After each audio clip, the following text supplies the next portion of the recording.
Shalom semua untuk kita semua. Amin. Shalom. Kita mengucap syukur kita sudah mengambil bagian dalam pujian penyembahan kita di dalam ibadah Sabat Keluarga ini. Pada siang hari ini dalam ibadah Sabat Keluarga tanggal 24-25 April 2020 atau pada tanggal 1 Yer 5780. Kita akan menyaringkan firman, satu tema yang akan sama-sama kita sharingkan yaitu hikmat dari COVID-19.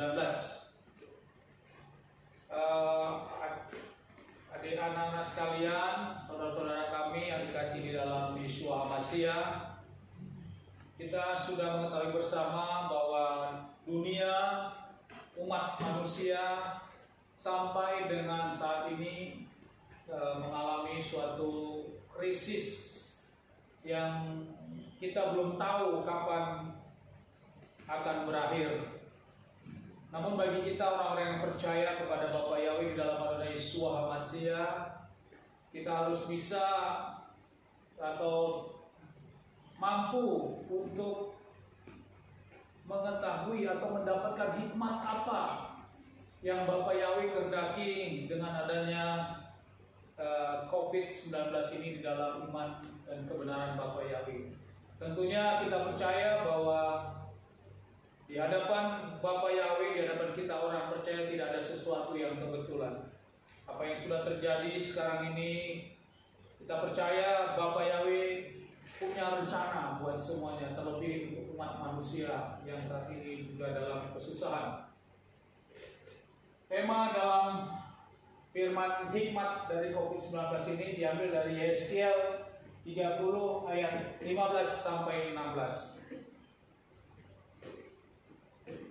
Yeskiel 30 ayat 15 sampai 16 dikatakan ayat 15, dan aku akan mencurahkan murkaku ke atas Sin, kekuatan Mesir, dan aku akan melenyapkan kekayaan Tebel.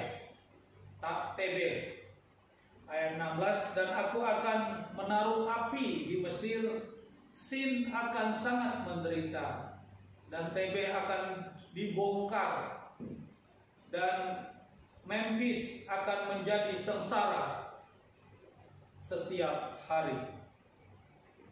Dasar firman ini diambil dari Yeskiel, di mana kitab Yeskiel ini menulis tentang bagaimana nubuat di kitab Yeskiel tentunya akan digenapi nubuat-nubuat ini pada zaman ini, dan inilah yang salah satu sebagai nubuat tentang keadaan yang ada saat ini.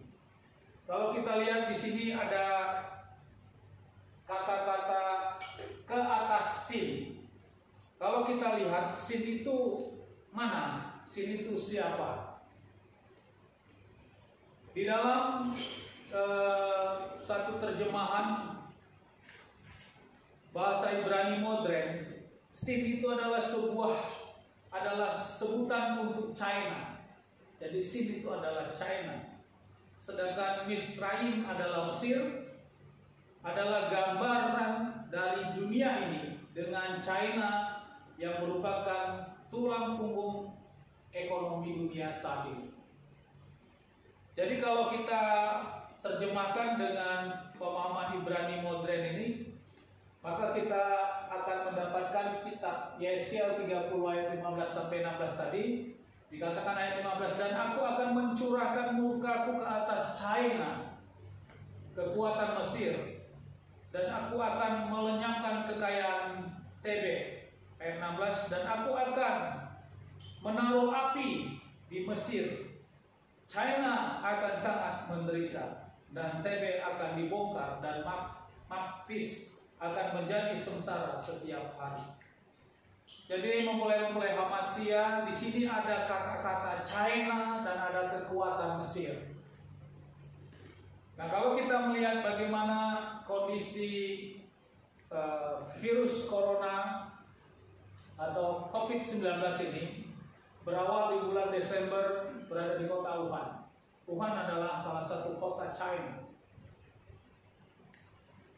Firman Tuhan menulis di kitab Yehezkiel ini tentu ada penggenapan. Maka dikatakan di sini, aku akan mencurahkan. Jadi pada zaman Yehezkiel ada nubuat aku akan. Nah, akannya itu kapan? Dan kita mencatat inilah saatnya pernyataan nubuat di kitab Yehezkiel 30 ayat 15-16 dinyatakan. Aku akan mencurahkan murkaku ke atas China. Nah, sekarang pertanyaannya, mengapa China menjadi hal kemurkaan dan dinubuatkan di kitab Yehezkiel ini? Tentu memang Tuhan sudah mempunyai rencana atas mulai penciptaan langit dan bumi, mulai saat kejatuhan Adam dan Hawa sampai masa Adam dan terusnya pada zaman Nuh, semuanya dimusnahkan kecuali Nuh dan keluarganya. Kemudian masuk suatu revolusi keluarga baru melalui Nuh. Kemudian Nuh terus bertumbuh berkembang manusia sampai bermiliaran dan sampai saat ini. Dan kita percaya, yang percaya kepada Bapa yang di dalam Adonai Yeshua HaMashiach, karya Bapa Yahweh terus bekerja, termasuk dengan keadaan yang terjadi saat ini, yang dinubuatkan di dalam kitab Yehezkiel ini tentang suatu negara yaitu China. Murkanya sama dengan kekuatan Mesir. Kalau kita lihat, China memang sekarang merupakan kekuatan ekonomi yang menggetarkan dunia. Dalam hal apa? Tentu dalam hal ekonomi. Sama seperti pada waktu Mesir, merupakan juga kekuatan yang merupakan kekuatan dunia di waktu itu yang mengendalikan bangsa-bangsa lain. Namun ada waktunya, masanya Mesir juga tergoncangkan. Dan ini bertepatan dengan keluarnya bangsa Israel dari Mesir dengan adanya 10 tulah yang diberikan oleh Bapa Yahweh kepada bangsa Mesir. Namun penggenapan firman ini tentu nanti kita akan lihat bersama pengembangannya apa dengan nubuat kitab Yehezkiel itu. Namun terlebih dahulu kita akan lihat cuplikan satu video tentang kekuatan China untuk saat ini, sampai mana kekuatannya sehingga dapat membuat ekonominya begitu kuat dan membuat keadaan situasi pergolakan dunia saat ini juga berdampak oleh ekonomi dari China. Mari sama-sama kita saksikan video ini.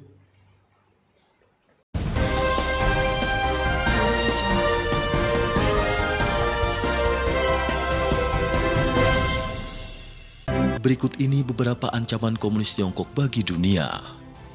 1. Agresi ekonomi. Ancaman pertama yang menjadi alasan bagi pemerintahan Trump untuk meluncurkan perang dagang adalah soal agresi ekonomi Tiongkok.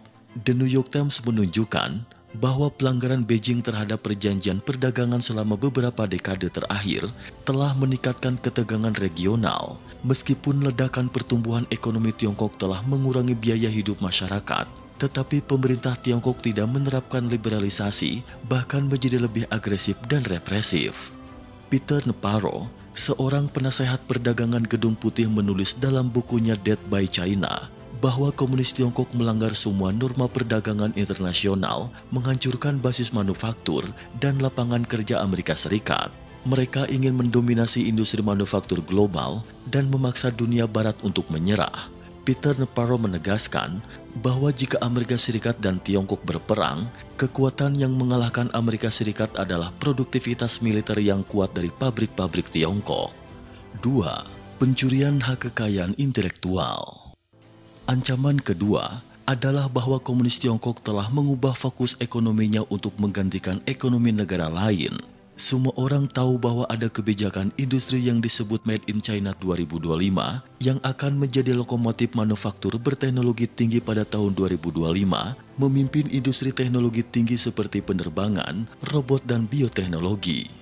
Laporan terbaru dari Senator Republik Marco Rubio menunjukkan bahwa industri kecerdasan buatan Tiongkok tumbuh sebesar 67% tahun lalu dan jumlah paten melampaui paten Amerika Serikat.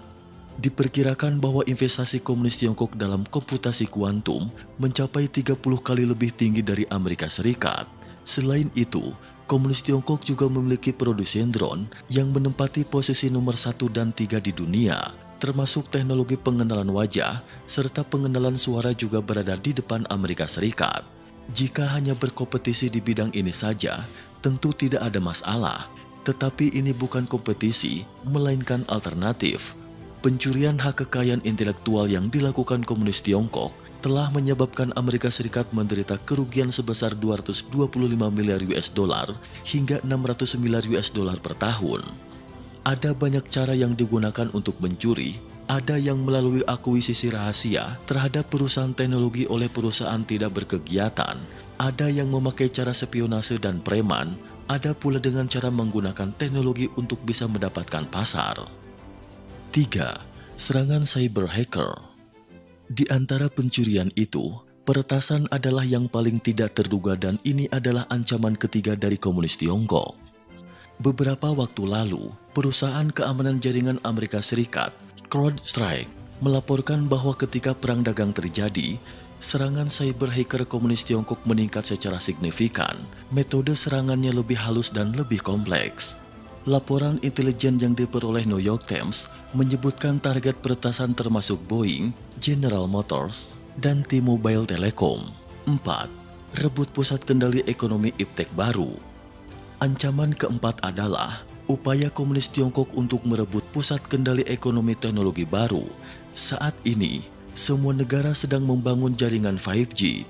Industri ini disebut sebagai siapa yang menguasai teknologi 5G, dialah yang akan menguasai masa depan. Maka dari itu, Huawei yang didukung oleh komunis Tiongkok secara aktif berpartisipasi dalam pembangunan jaringan 5G di seluruh dunia.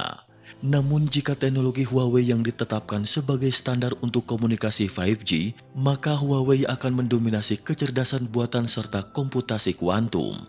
Bahaya penetrasi ke setiap aspek kehidupan masyarakat akan semakin tinggi. Apakah komunis Tiongkok tidak akan makin parah dalam mengendalikan rakyat Tiongkok? Jangan-jangan rakyat di luar Tiongkok pun tidak luput dari sasaran pengawasannya. Belum lagi soal ancaman terhadap privasi pribadi keamanan nasional.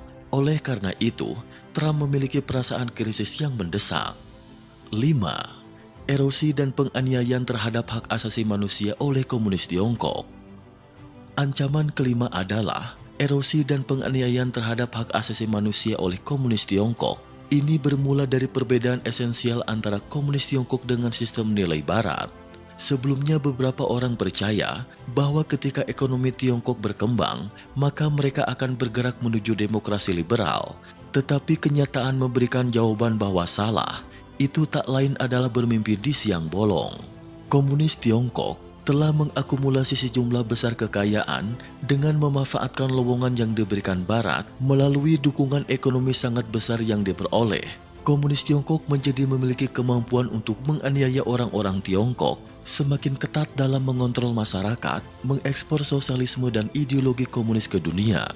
Contoh tipikal adalah Venezuela yang saat ini sedang bergejolak, di mana Hugo Chavez dan Nicolas Maduro mempelajari sistem sosialis dari Partai Komunis Tiongkok. Hasilnya hanya dalam beberapa tahun saja, negara yang paling makmur di Amerika Selatan tersebut mengalami kehancuran ekonomi, jutaan orang terpaksa mengungsi ke negara lain. 6. Ancaman di bidang kedirgantaraan. Ancaman ke-6 adalah terhadap ruang angkasa. Pekan lalu, Badan Intelijen Pertahanan Amerika Serikat melaporkan bahwa komunis Tiongkok sedang giat dalam mengembangkan senjata antariksa atau counter space yang dapat mengancam kemampuan negara-negara lain untuk menggunakan ruang angkasa. Laporan menunjukkan bahwa ruang angkasa sangat penting dalam perang modern.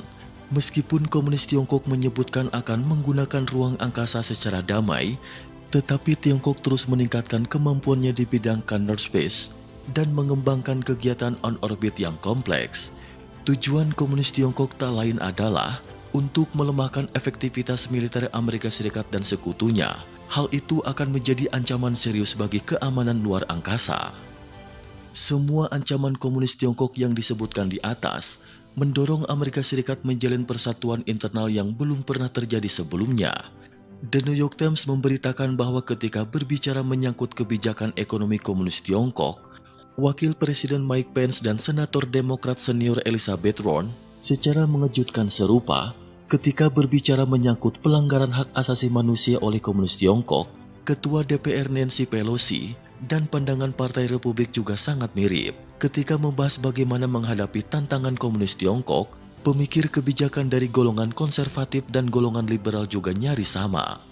Lan Su, komentator politik, mengatakan bahwa tujuan akhir komunisme adalah untuk menghancurkan umat manusia.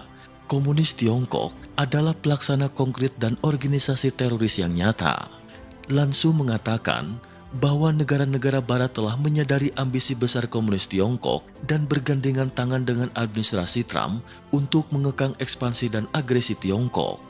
Di masa mendatang, orang akan melihat bahwa jaring yang mengelilingi komunis Tiongkok akan menjadi semakin diperketat dan bersama kekuatan dalam negeri untuk membentuk serangan sandwich guna menghancurkan rezim komunis Tiongkok. Tadi sudah menyaksikan satu cuplikan video tentang bagaimana perkembangan China, ya, negara China. Yang perlu kita ketahui bahwa negara China adalah memiliki suatu basis negara komunis. Komunis adalah suatu kepercayaan atau negara yang tidak mempercayai adanya ketuhanan, ya, tidak mengakui akan Tuhan yang Maha Esa, yang menciptakan langit dan bumi dan segala isinya. Sehingga China terus berkembang dan bertumbuh, dan nubuat di dalam kitab Yeskiel ini, dan ini mengakibatkan situasi yang ada terjadi tentang virus corona juga berasal dari China. Tentu ini menjadi suatu hal penggenapan tentang bagaimana terjadinya virus di negara China sehingga berdampak kepada ekonomi China tentunya. Artinya apa? Tuhan sudah menubuatkan di kitab Yeskiel 30 ayat 15 dan 16 tadi tidak menghendaki akan terjadinya suatu keinginan China yang tadi sudah kita sama-sama saksikan, yaitu untuk menguasai dunia dan juga untuk menguasai tujuannya untuk membinasakan manusia juga. Ini sesuatu yang mengerikan tentunya. Kemudian kita mengetahui bahwa di kitab Yeskiel tadi juga dikatakan bahwa aku akan menghancurkan murkaku ke atas China, kekuatan Mesir. Jadi sama seperti saat kekuatan Mesir. Nah, situasi yang ada sekarang ini juga sama, saudaraku. Kasus virus corona di bulan Desember 2019 yang lalu terus berjalan, menyebar, terus sampai ke Indonesia. Dan bersama juga kita baru saja melaksanakan di dalam bulan tahun 2020 kita merayakan suatu hari raya yang pertama, yaitu hari raya Pesak, yang kita rayakan bersama-sama pada tanggal 8 April kemarin 2020 atau tanggal 14 Nisan 2020. Ini bukan sesuatu yang kebetulan, karena virus corona menyebar dan mengakibatkan begitu banyak korban. Di tahun 2020 April juga kita merayakan hari raya Paskah atau hari raya Passover atau hari raya Pesak. Dan di dalam kitab Yeskiel tadi menubuatkan tentang sama seperti halnya juga Mesir. Nah, untuk itu Paskah pada tahun 5780 atau tahun 2020 ini kita dihadapkan dengan fenomena yang sangat mendunia dengan adanya virus COVID-19 ini. Dan ini juga sudah dibuatkan di dalam kitab Yeskiel 30 tadi. Seperti kita ketahui bersama bahwa di zaman Mesir, saat bangsa Israel keluar dari Mesir, juga Mesir menghadapi tulah yang diizinkan oleh Bapak Yahweh, ada 10 tulah. Mulai tulah air menjadi darah, tatak memenuhi tanah Mesir, kuku memenuhi Mesir, lalat, sampat atas ternak, bisul, hujan es, belalang, kegelapan selama 3 hari, dan terakhir 10 adalah kematian anak sulung. Tentunya ini merupakan kegentaran yang sangat luar biasa pada waktu itu tentunya di tanah Mesir. Dan ini juga sama dengan adanya kegoncangan akibat COVID-19 di China, maka China juga mengalami kegoncangan ekonomi, sosial, keamanan, dan sebagainya. Selanjutnya, Bapak mempelai Amasya, kalau kita lihat juga bahwa di dalam kitab Imamat 23 ayat 5 tentang penggenapan Paskah, tanggal Paskah itu sudah dinubuatkan, yaitu pada bulan pertama, pada hari ke-14 itu, di antara sore dengan petang itulah Paskah bagi Yahweh.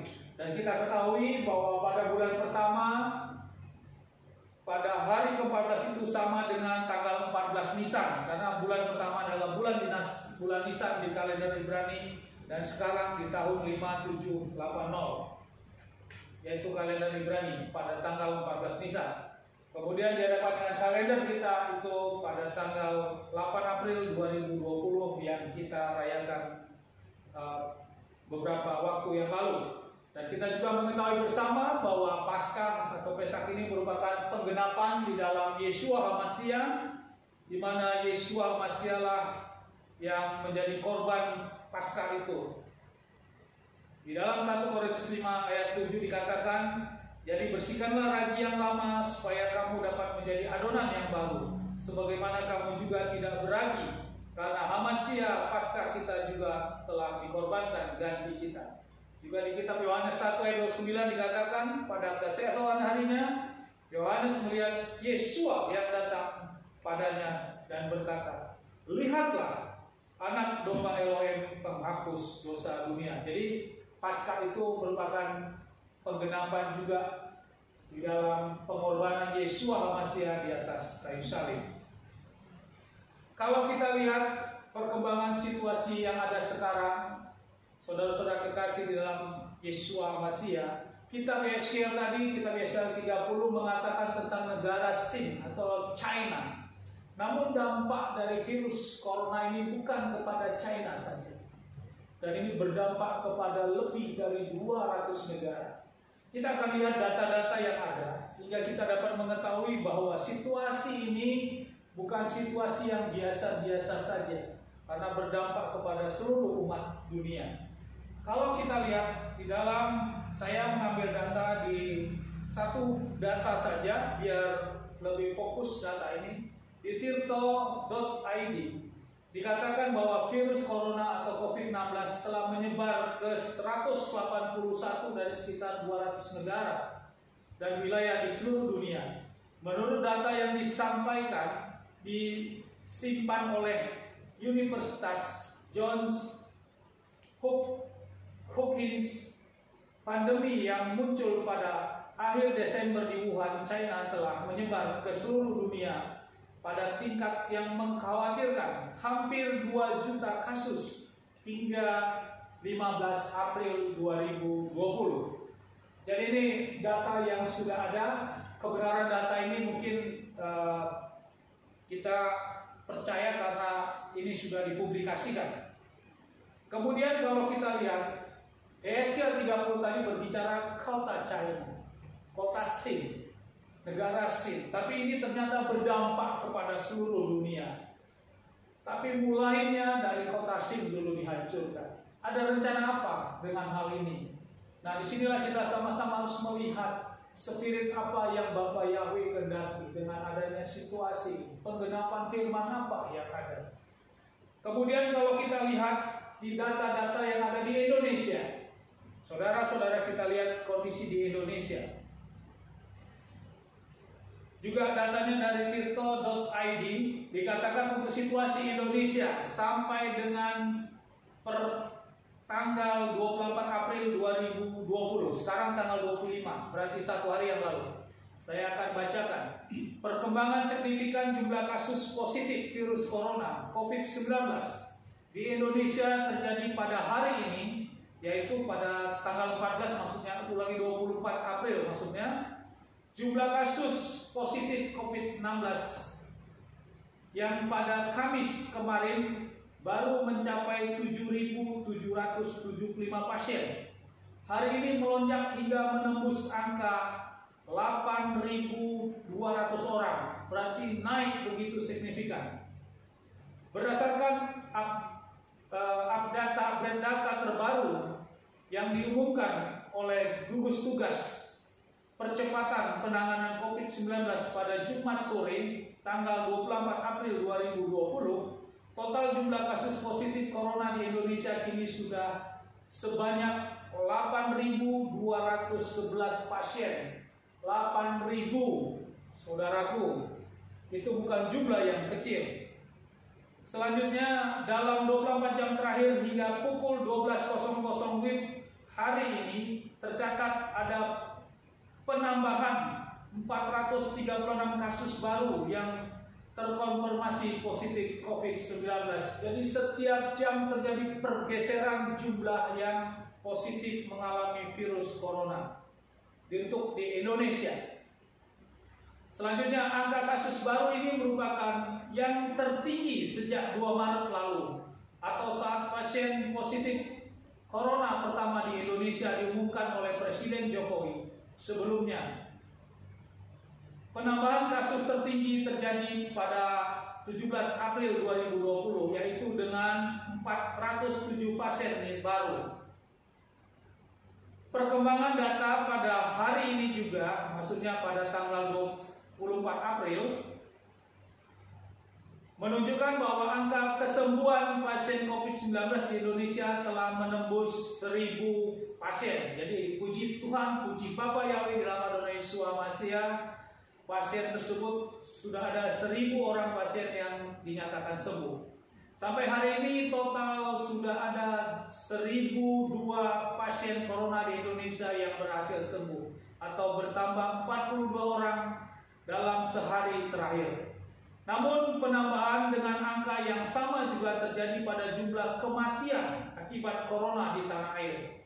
Total jumlah pasien positif COVID-19 yang sudah meninggal di Indonesia pada hari ini, pada tanggal 24 April 2020 bertambah dan menjadi 689 jiwa. Sekali lagi 689 jiwa. Angka yang tertinggi di Asia Tenggara ini, serta dengan 8,39% dari total jumlah kasus positif corona di Indonesia. Jadi jumlah COVID corona yang ada di Indonesia merupakan jumlah yang meninggal tertinggi berada di Asia Tenggara.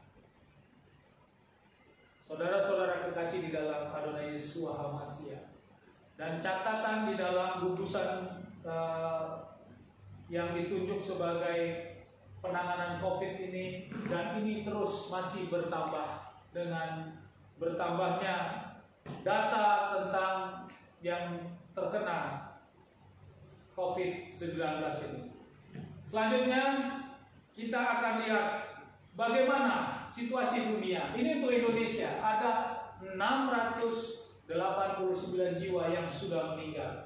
Berarti terhitung mulai 3 bulan terakhir, 4 bulan terakhir sudah masuk di Indonesia, sampai sekarang sudah ada 689 yang sudah meninggal. Saudara-saudaraku yang mungkin saudaranya salah satu dari korban yang meninggal ini, kami mengucapkan turut berbelasungkawa atas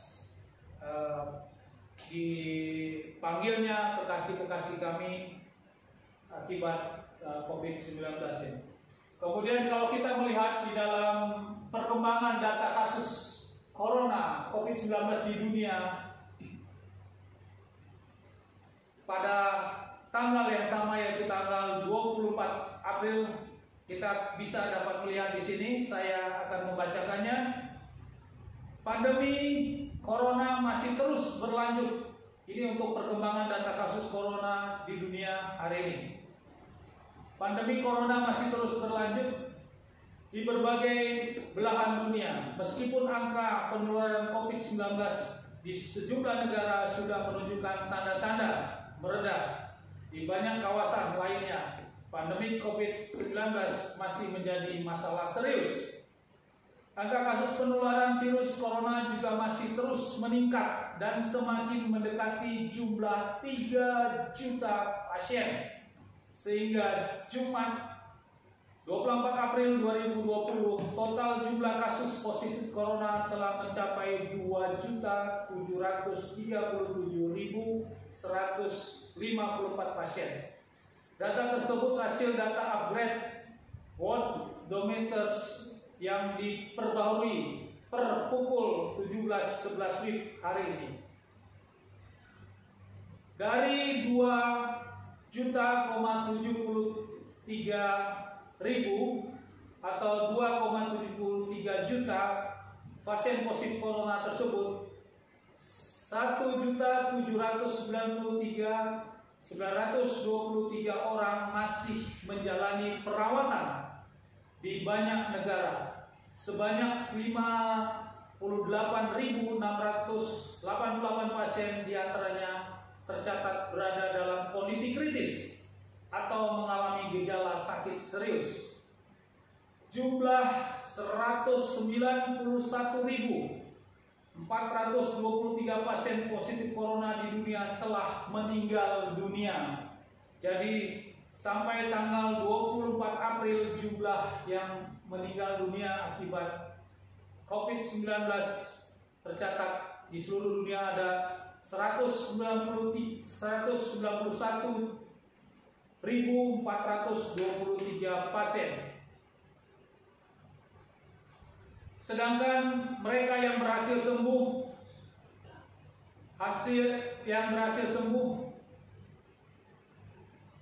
terjangkit COVID-19 tercatat sudah sebanyak 751.808. Di Amerika Serikat data kematian pasien COVID-19 telah menembus 50.000 jiwa. Angka pasien COVID-19 yang meninggal di Italia, Spanyol dan Prancis juga sudah lebih dari 20.000 jiwa. Inggris menyusul dengan jumlah kematian mencapai 18.000 jiwa lebih. Di antara 10 negara dengan jumlah kasus tertinggi di dunia, perkembangan angka penurunan virus corona paling pesat ada di Rusia. Dalam sehari terakhir dilaporkan ada 5.849 kasus positif baru di Rusia. Angka ini merupakan data resmi mengenai perkembangan kasus harian yang tertinggi di dunia per 24 April. Sekalipun begitu, angka kematian akibat COVID-19 di Rusia jauh lebih rendah dibanding 9 negara lain. Dari 10 negara dengan total jumlah kasus positif corona tertinggi pada tanggal 24 April 2020 meliputi ialah pertama Amerika Serikat dengan jumlah meninggal, saya sebutkan yang meninggal aja 50.243, kemudian 85.923 dinyatakan sembuh. Demikian seterusnya Spanyol, Italia, Perancis, Jerman, Inggris, Turki, Italia, China, dan Rusia. Nah, kemudian untuk Indonesia 8.211 kasus, yang meninggal 689 meninggal dan 1.002 dinyatakan sembuh. Jadi Indonesia sebenarnya sudah masuk ke nomor 10 besar dunia yang meninggal akibat COVID-19. Dan ini merupakan sesuatu hal yang sangat serius, saudaraku. Bapa Yahweh di dalam Adonai Yesus masih punya rencana apa dengan situasi yang ada seperti ini? Walau dari awal di kitab Yeskiel 30 ayat 15 dan 16 mengatakan berawal dari kota Sin, yaitu kota China. Namun ternyata ini berdampak kepada 200 negara, sekitar 200 negara bahkan lebih. Nah, kita akan melihat apa rencana yang ada. Dihadapkan dengan firman tentunya. Kita melihat apa rancangan Bapak Yahweh dengan kondisi sekarang ini. Kalau kita lihat saudaraku, diambil dari data tirto.id tadi, jumlah yang meninggal akibat COVID-19 di dunia sampai dengan tanggal 24 April 2020 adalah 191.423 jiwa. Betapa banyaknya itu saudaraku. Itu manusia, nyawa yang melayang, yang tidak bisa berkumpul lagi akibat COVID-19. Tentu kita tahu bagaimana kekasih-kekasih kita yang sudah meninggal, proses pemakamannya, bagaimana proses untuk mulai dari rumah sakit sampai pemakamannya tidak bisa dihadirin oleh keluarga, dan proses pemakamannya juga dilakukan tidak melalui proses pelayanan oleh gembala-gembala yang sebagaimana mestinya. Bahkan ada di negara-negara tertentu pemakamannya dilakukan secara massal. Dan ini yang terjadi kondisi saat ini, saudara-saudaraku. Kalau kita lihat di dalam kitab Matius 24 ayat 7 sampai 8, para gembala-gembala atau para pelayan-pelayan Tuhan hal ini selalu sering tentu dalam pengajaran-pengajaran firman.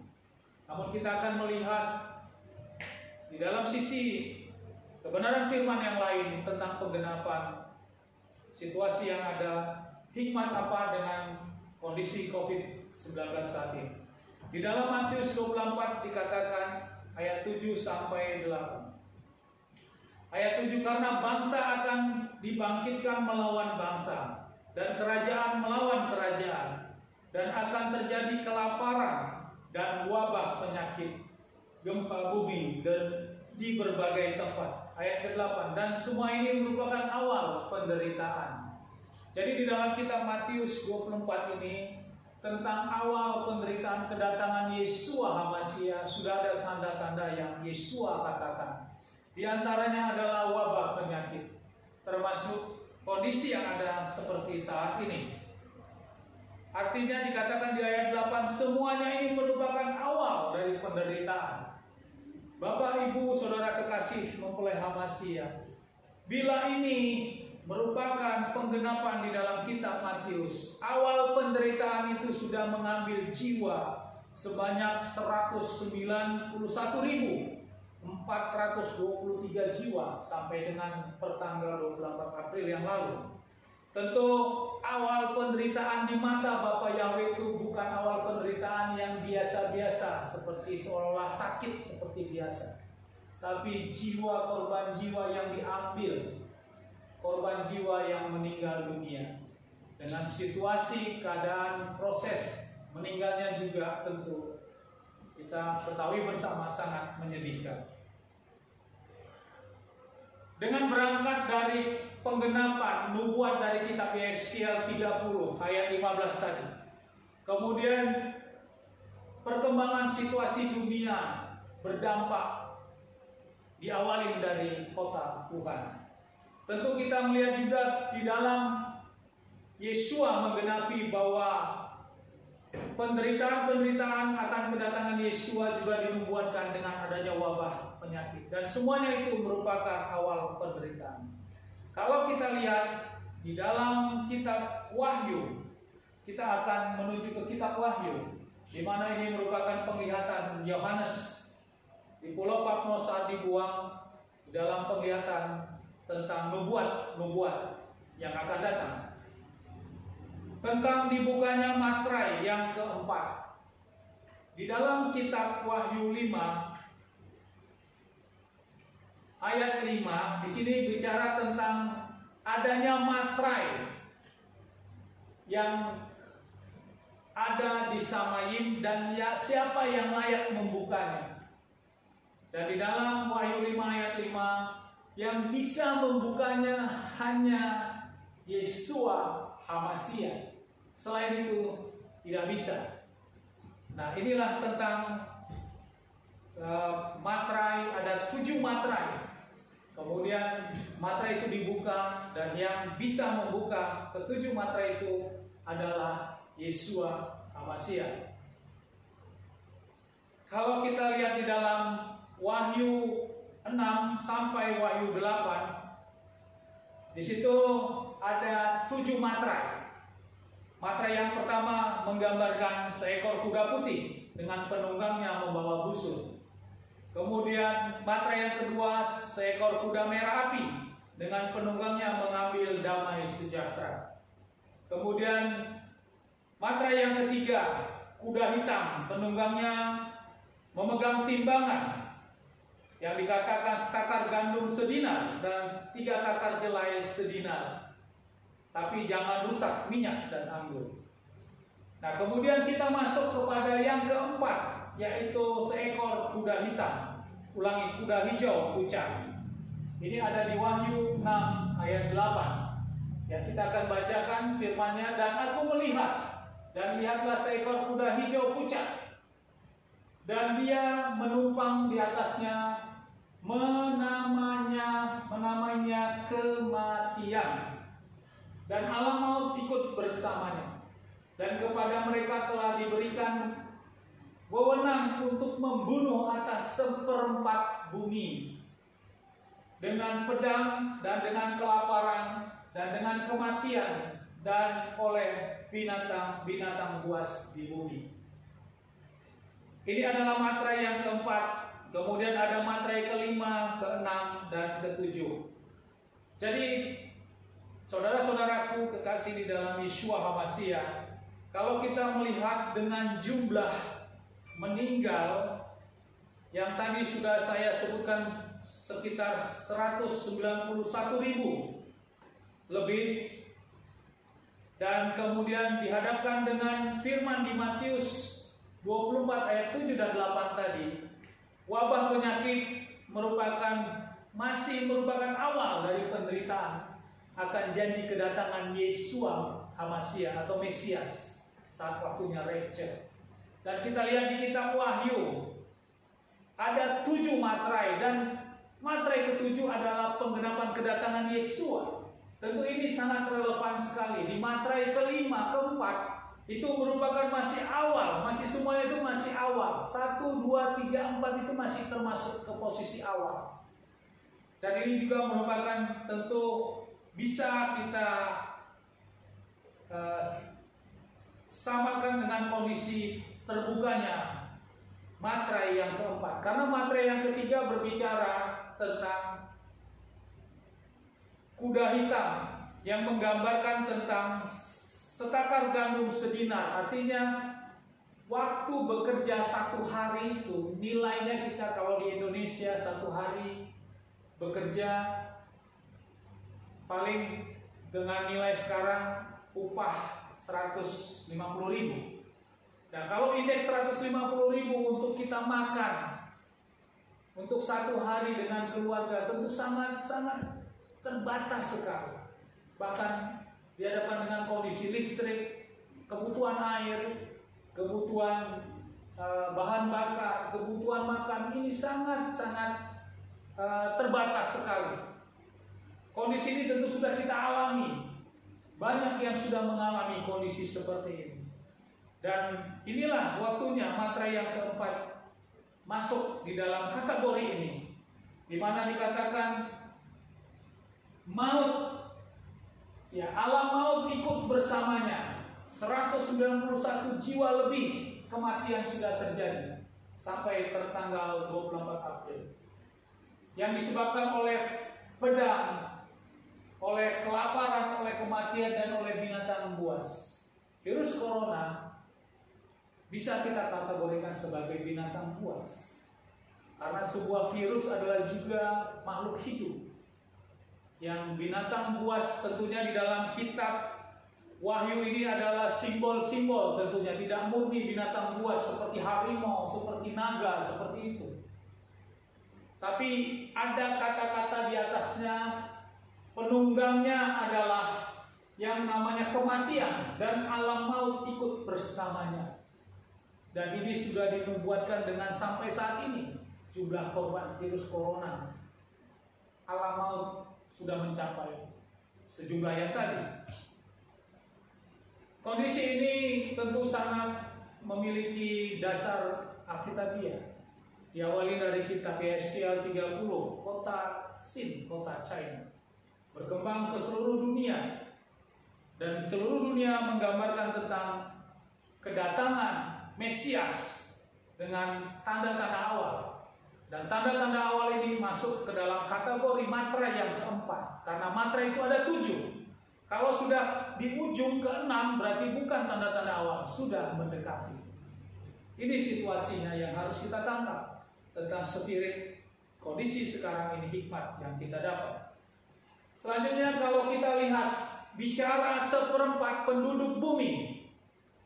Saya coba menghitung berapa jumlah penduduk bumi sampai saat ini. Karena di kitab tadi dijelas di kitab Wahyu 6 ayat 8, dia akan membunuh atas 1/4 bumi manusia tentunya. Kalau kita lihat data yang ada, berapa total jumlah penduduk dunia di tahun 2020? Adakah lebih banyak dibanding tahun 2019? Negara mana yang memiliki populasi terbanyak atau terbesar di dunia?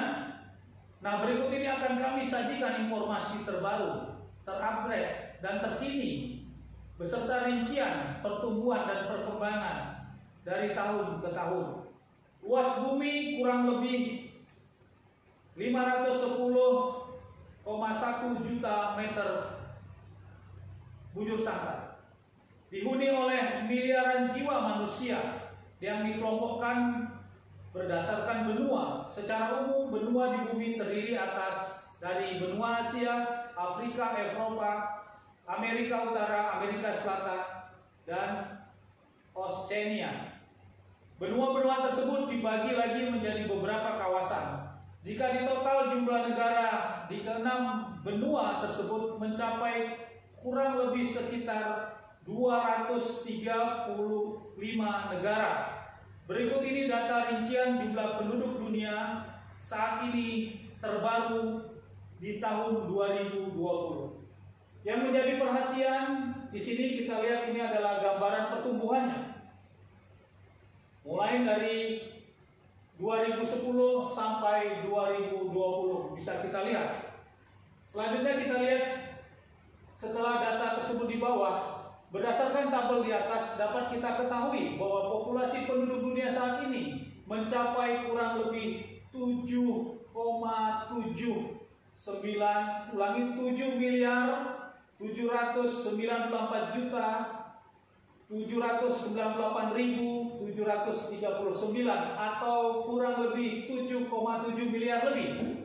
Kemudian angka persentase pertumbuhan di tahun 2019 sampai 2020 sebesar 1,05%, atau jika dihitung bertambah sebanyak lebih dari 81 juta jiwa selama 1 tahun. Selanjutnya kita bisa dilihat pada tabel pertama di atas, pertumbuhan populasi penduduk dunia mengalami peningkatan yang stabil dari tahun ke tahun sejak 10 tahun terakhir. Persentase pertumbuhan penduduk dunia juga dihitung rata-rata mencapai lebih dari 1%. 20 negara jumlah penduduk terbanyak di dunia tahun 2020. Berikut ini urutan 20 negara dengan jumlah penduduk terbanyak di dunia. Nomor 1 adalah China, saudaraku, dengan jumlah penduduk 1.437.4.283. Jadi yang pertama China. Janji firman tentang akan di dalam Wahyu 6 ayat 8 tadi akan membunuh atas 1/4 bumi. Dan ini digenapi dari China yang penduduk negaranya begitu banyak. Dan di kitab Yeskiel 30 ayat 15 dan 16 tadi juga dikatakan amarah Bapa Yahweh berangkat dari kota Sin atau dari negara Sin atau China. Dan ini merupakan satu berhubungan sekali. Walaupun akhirnya berdampak kepada seluruh dunia di dalam penggenapan masa dibukanya materai yang keempat. Dan seterusnya India, Amerika, Indonesia masuk kepada urutan yang keempat. Dan kemudian Pakistan, Brasil, Nigeria, Bangladesh, Rusia, dan Meksiko.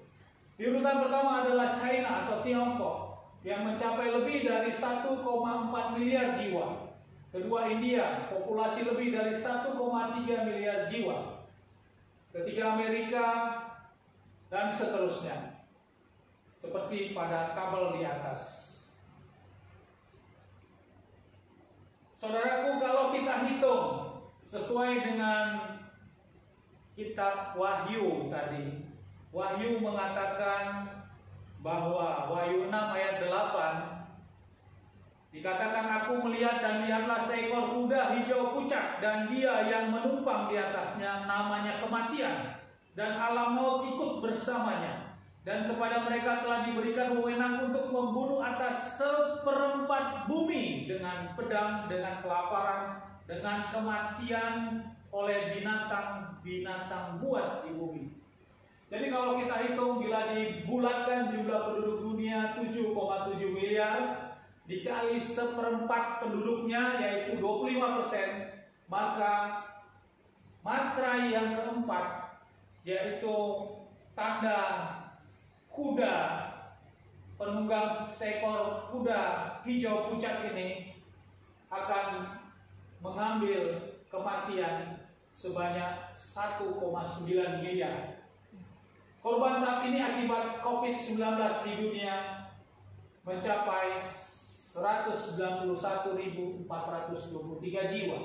Kalau kita kurangi dengan penghitungan di dalam seperempat penduduk bumi, berarti 1,9 miliar dikurangi 191.423 jiwa, masih ada 1.899.808.571 jiwa bila penggenapan materai yang keempat ini dinyatakan. Ya, 577. Jadi perkembangan yang bertambah terus, kondisi virus juga sampai saat ini belum bisa dinyatakan terhenti. Karena kita yakin virus akan terhenti apabila setelah ditemukan antivirusnya atau obat dari virus COVID Corona. Tapi bila itu belum ditemukan, namanya virus tidak bisa kelihatan, tentu kita bisa memprediksi akan terus panjang dan sulit kita memprediksi selesai. Namun nubuat di dalam kitab Wahyu 8, ulangi Wahyu 6 ayat 8 ini, saya melihat bukan hanya kematian secara fisik, juga masuk tentu kematian secara rohani. Ya. Karena simbol-simbol di dalam kitab Wahyu tentu bukan menjadi simbol harafiah. Namun kenyataan yang ada, jumlah korban sampai saat ini sudah begitu fantastis di seluruh dunia. Kalau kita lihat apa dampaknya terhadap iman kekristenan tanda kutip. Kalau kita lihat saudaraku, sekarang ini gereja-gereja semua tidak ada dilakukan ibadah. Mimbar-mimbar gereja tidak diisi oleh, bangku-bangku gereja tidak diisi oleh jemaat, oleh karena suatu kebijakan pemerintah untuk melarang melakukan ibadah-ibadah di gereja. Bukan ibadahnya dilarang, namun yang dilarang adalah bersekutunya banyak orang. Karena ini merupakan salah satu yang menyebabkan terjadinya penyebaran virus tersebut. Bila kita renungkan di dalam firman Tuhan, saudaraku, bila rumah Tuhan yang kita katakan sebagai tanda kutip saja sudah tidak diizinkan dengan fenomena seperti ini untuk umat bisa beribadah, Berarti ada sesuatu spirit yang kita harus pahami. Apa yang Bapa Yahweh kehendaki terhadap umat percaya. Bukan justru banyak kalau kita lihat yang memaksakan dengan situasi yang ada sekarang ini. Bahkan ada suatu gereja yang memaksakan tetap beribadah walau sudah dilarang. Dan kita tahu bagaimana kelanjutannya. Mereka yang melaksanakan ibadah juga berdampak terkena penyakit atau berdampak virus COVID-19 ini. Dan seterusnya kita lihat, kita monitor, mereka juga meninggal dunia. Dan kemudian bagaimana situasi rohani yang ada saat ini? Kalau kita lihat bersama saudaraku, baru-baru ini juga kita lihat adanya perseteruan gembala-gembala besar di Indonesia yang memiliki perseteruan antara suatu keyakinan dan kepercayaan dan mengakibatkan terjadinya kegoncangan tentunya terhadap jemaat-jemaat gereja akibat perseteruan ini. Ada yang mendukung, bahkan ada yang tidak mendukung di salah satu dari gembala-gembala besar yang menyatakan statement ini. Tentu ini berdampak kepada kematian rohani, saya katakan. Karena ketidakpercayaan atau ketidakyakinan atau terjadi kebingungan mengakibatkan terjadinya kebingungan terhadap jemaat-jemaat. Fenomena-fenomena ini yang terjadi, saudaraku. Kemudian dampak dari hal tersebut juga muncul suatu gagasan dilakukannya ibadah secara online, melalui online kepada jemaat-jemaatnya. Dan ini juga dengan tanda kutip sedikit penghimbauan dan sedikit tanda kutip memaksa. Apakah ini spirit yang diizinkan oleh Bapa Yahweh dengan kondisi sekarang ini? Kita renungkan bersama, saudaraku. Kalau kita lihat jemaat-jemaat kita, apakah semuanya mampu memiliki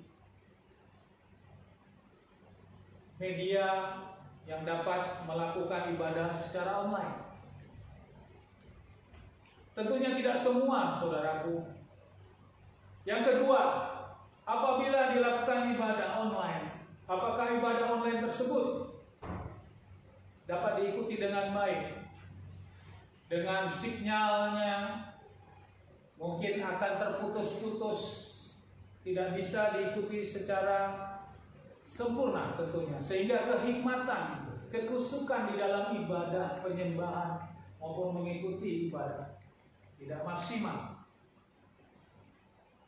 Pertanyaannya, saudaraku, menyikapi hal itu, virus corona COVID-19, perlukah kita melaksanakan ibadah online? Kalau kita melihat suatu fenomena yang terjadi kondisi sekarang ini, yang dihadapkan juga bersamaan dengan kita merayakan Hari Raya Paskah atau Pesa, kita renungkan apa substansi yang diinginkan Bapa Yahweh pada saat bangsa Israel keluar dari Mesir. Kita lihat di dalam Keluaran 12 ayat 7 dikatakan. Ayat 7 dan 8. Dan mereka harus mengambil darah itu dan mengoleskannya pada kedua tiang dan ambang pintu di rumah itu, yang di dalamnya mereka makan. Ayat ke-8.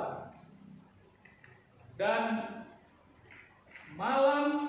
pada malam itu mereka harus makan daging yang dipanggang, api dan roti tidak beragi. Haruslah mereka memakannya dengan sayur pahit. Kalau kita renungkan firman ini, saudaraku, di dalam Keluaran 12 ayat 7, Bapa Yahweh menghendaki keluarga demi keluarga untuk melakukan suatu jamuan makan, persekutuan makan, dengan setelah mengoleskan darah anak domba di tiang pintu rumah bangsa Israel pada waktu itu. Dan dengan tanda darah itu, dan bangsa Israel melakukan persekutuan, makan jamuan Paskah dan bersekutu rumah demi rumah. Maka malam itu melewatlah malaikat maut setiap yang tidak memiliki tanda, dan setiap rumah yang tidak memiliki tanda, maka anak sulungnya akan mengalami kematian. Tentu spirit ini yang harus kita dapatkan dengan kondisi sekarang ini, saudaraku. Kekasih-kekasih di dalam Yesus HaMasiah. Gereja-gereja sekarang tidak diizinkan untuk dilakukan ibadah. Kursi-kursi semuanya kosong. Namun yang dilakukan dengan tetap memaksa dengan melakukan ibadah secara online.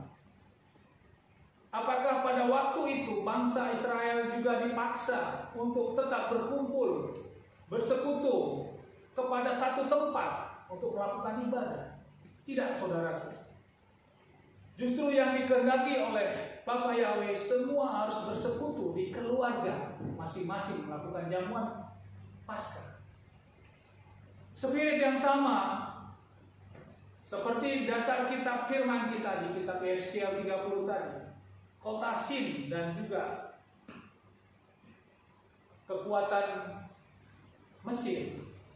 Ini tentu sangat berkorelasi. Untuk itu spirit inilah yang kita ambil, yang kita dapatkan, saudaraku, dengan bagaimana korban-korban yang terus berjatuhan. Kita mengambil sikap ini. Sehingga dengan kondisi sekarang ini, kita bisa lihat, dihubungkan dengan kondisi pada waktu itu.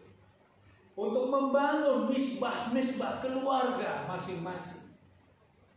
Kita melakukan ibadah khususnya ibadah Sabat yang diperintahkan Bapa Yahweh di tengah keluarga masing-masing. Bukan kita dipaksakan lagi harus mengikuti untuk melakukan ibadah lewat online. Saudaraku, ada waktunya, online juga nanti sudah tidak bisa. Bagaimana jemaat-jemaat saudara?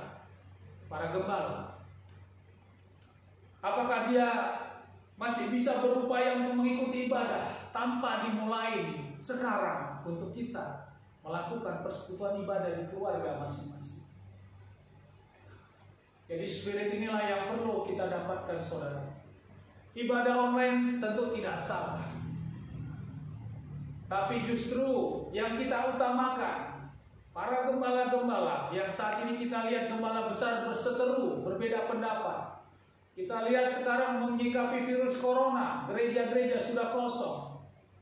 Kita lihat juga pengajaran-pengajaran yang terus mencari suatu kebenaran tentang kondisi virus corona. Tapi adakah gembala-gembala yang mengatakan, mari saudara-saudaraku, lakukanlah ibadah di rumah masing-masing.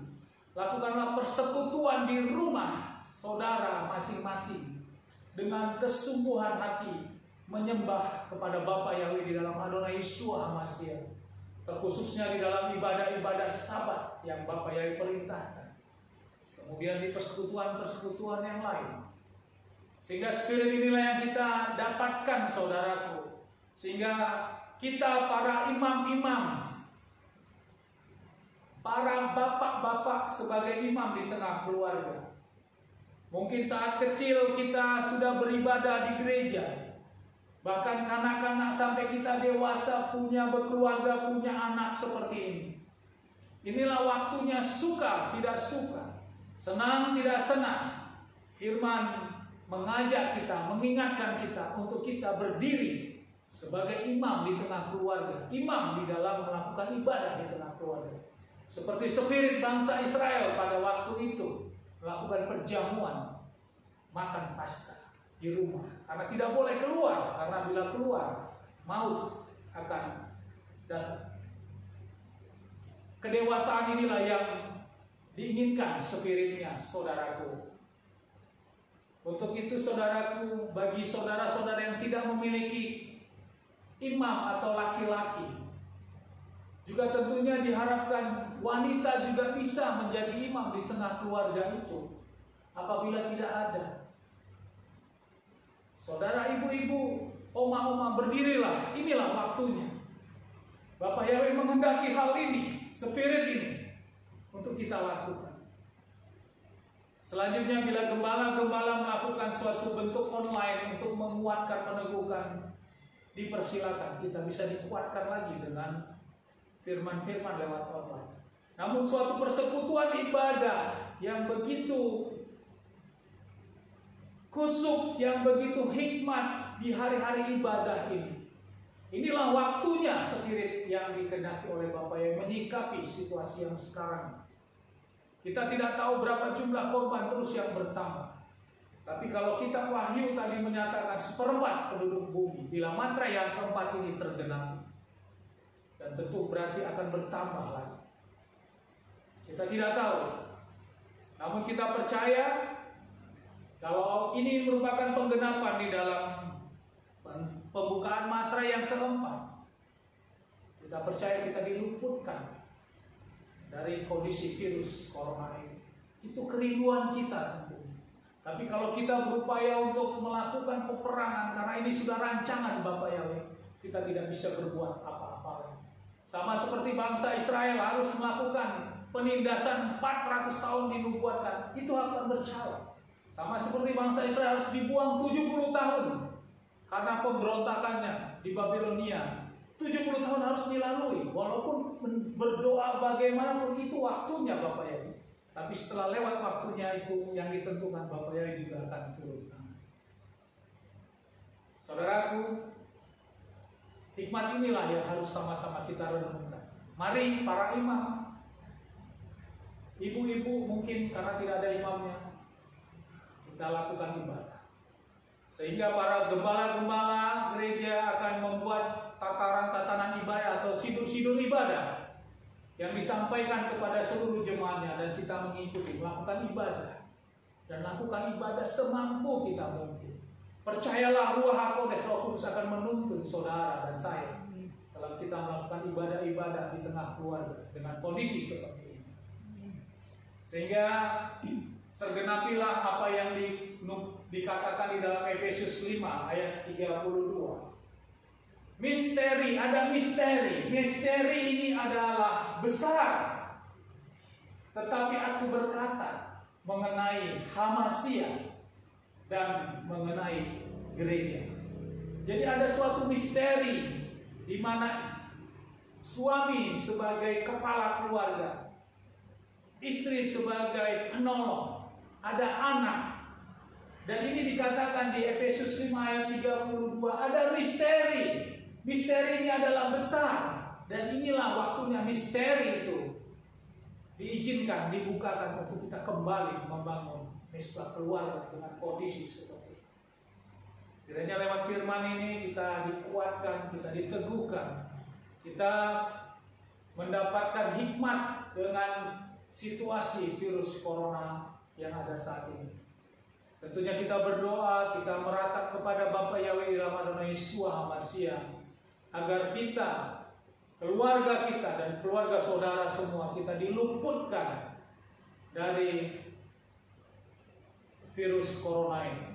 Sama seperti bangsa Israel yang memiliki tanda darah itu, dan dia melakukan ibadah-ibadah mereka bersekutu di rumah keluarga, dengan begitu mereka lakukan, maka mereka diluputkan. Ada tanda darah dan ada persekutuan di rumah itu. Ini sebagai penggenapan. Biarlah firman ini menguatkan kita untuk kita terus melanjutkan kehidupan kita di tengah kondisi yang ada saat ini, dan kita taati anjuran dari pemerintah untuk kita mencuci tangan, lakukan kebersihan, kita jaga jarak, kita memakai masker, dan itu semua juga kita lakukan. Biarlah semuanya menjadi kekuatan besar bagi kita. Bapa Yahweh dipermuliakan. Amin. Haleluya.